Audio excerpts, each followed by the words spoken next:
تین لوگ جو ہے غار میں بارش کی وجہ سے غار میں پناہ لیا تھا تو اچانک ایک چٹان کھسکا اور وہ غار کا دروازہ منہ بند کر دیا۔ اب تین لوگ وہاں پھنسے تھے، اب ان کے پاس کوئی راستہ نہیں تھا، نہ کسی کو آواز دے سکتے تھے، نہ وہ اپنی بات اپنی مصیبت کو کسی سے شیئر کر سکتے تھے۔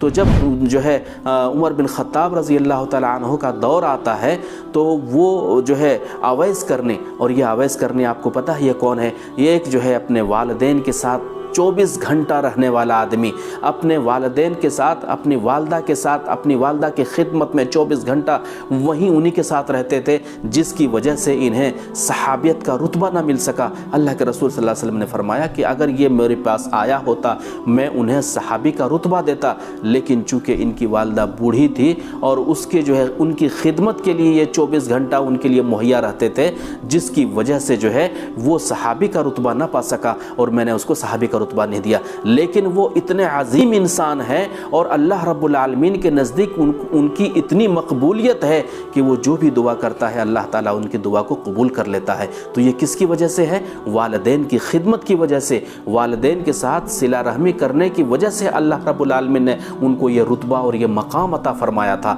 تو عمر فاروق رضی اللہ تعالیٰ عنہ جب ان سے ملے، جب وہ مکہ حج کرنے کے لیے آئے، ان کو خبر ملی تو عمر بن خطاب رضی اللہ تعالیٰ عنہ ان کے پاس گئے اور کہا کہ ایکم اویس، تم میں سے اویس کون ہے؟ کہا کہ اویس کرنی کھڑے ہوتے ہیں اور کہتے ہیں کہ جی میں ہوں، بتائیے کیا کہنا ہے؟ تو کہا کہ جو ہے آپ ہمارے لیے دعا کر دیجئے، اور میں خلیفۃ المسلمین ہوں، میں امیر المؤمنین ہوں، آپ ہمارے لیے دعا کر دیجئے۔ تو کہا کہ آپ امیر المؤمنین ہیں، آپ خلیفۃ المسلمین ہیں، اور میں ایک معمولی سا انسان ہوں، آپ میرے سے دعا کروا رہے ہیں؟ تو عمر بن خطاب رضی اللہ تعالیٰ عنہ نے کہا کہ یہ میں نہیں کہہ رہا ہوں، یہ اللہ کے رسول صلی اللہ علیہ وسلم نے مجھے یہ وصیت کی ہے اور مجھے یہ بتایا ہے کہ تم اویس قرنی سے تم دعا ضرور کروا لینا، کیونکہ اللہ تعالیٰ ان کی دعا کو کبھی رد نہیں کرتا ہے۔ تو یہ جو شرف مقبولیت ان کو حاصل ہوئی اور یہ مرتبہ اور رتبہ جو ان کو ملا، یہ کس وجہ سے ملا؟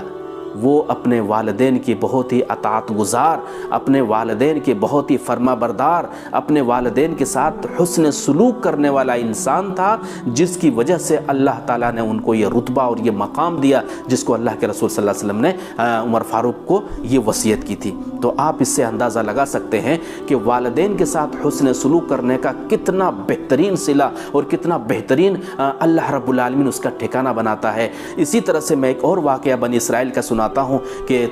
کچھ لوگ یا تین لوگ جو ہے غار میں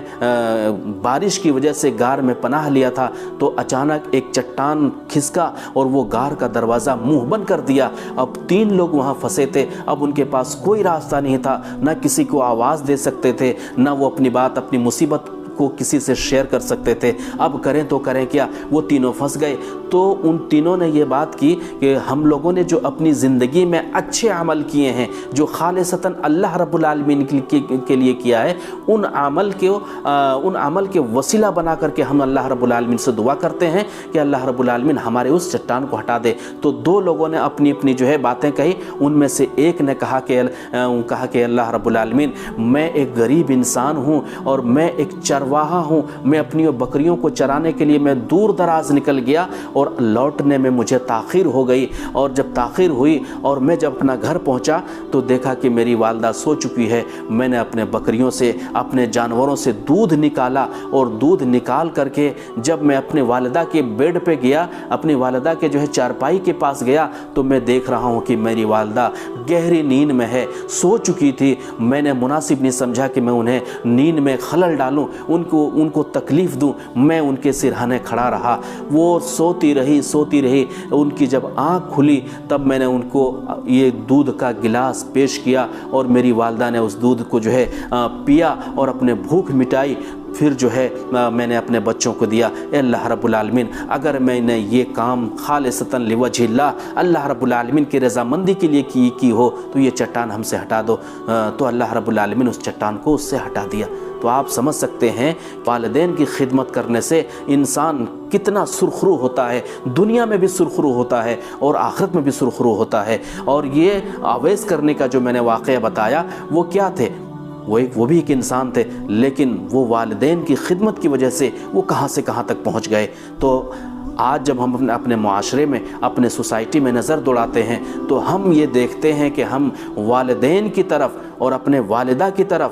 بہت ہی ہماری جو ہے نظر التفات نہیں رہتا ہے، ہم ان کی طرف توجہ نہیں دیتے ہیں، اور ہم ان کو جو ہے ایک پرانے خیالات کے انسان تصور کر کے ہم ان کو سائڈ کر دیتے ہیں، اور ہم جو ہے ان کی اہمیت نہیں دیتے ہیں۔ تو یہ بہت ہی غلط بات ہے۔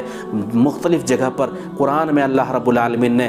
حدیث رسول صلی اللہ علیہ وسلم نے مختلف جگہ پر والدین کی اہمیت کو، والدین کی عظمت کو، والدین کی اہمیت و عظمت کو بتایا ہے، اور جن لوگوں نے بھی والدین کی خدمت کی ہے، جن لوگوں نے بھی والدین کے ساتھ حسن سلوک کیا ہے، آج وہ سرخرو ہے، اور جنہوں نے بھی والدین کو تڑپایا ہے، جنہوں نے بھی والدین کی آنکھ میں آنسو بننے کا وجہ بنا ہے، آج وہ ناکام ہے، ذلیل ہے، رسوا ہے۔ اللہ رب العالمین سے دعا اور التجا ہے کہ اللہ رب العالمین ہمیں اپنے والدین کے ساتھ حسن سلوک کرنے کی توفیق عطا فرمائے۔ اگر ہمارے والدین زندہ ہیں تو ہم میں جتنا سے جتنا ہو سکے ہم اپنے والدین کی خدمت کریں، ان کے لیے اپنے بازوؤں کو پھیلا دیں، ان کے لیے ہم اپنی دعا کریں، اور جن کے والدین ختم ہو چکے ہیں، اس دنیا میں نہیں ہیں، ان کو چاہیے کہ وہ دعا کریں کہ رب ارحمہما کما ربیانی صغیرا، اے اللہ رب العالمین تو ان پر ویسے ہی رحم کر جس طرح سے انہوں نے ہم کو ہمارے لیے بچپن میں ہم پر رحم کیا تھا۔ اللہ رب العالمین ہمیں اپنے والدین کی خدمت کرنے کی توفیق عطا فرمائے،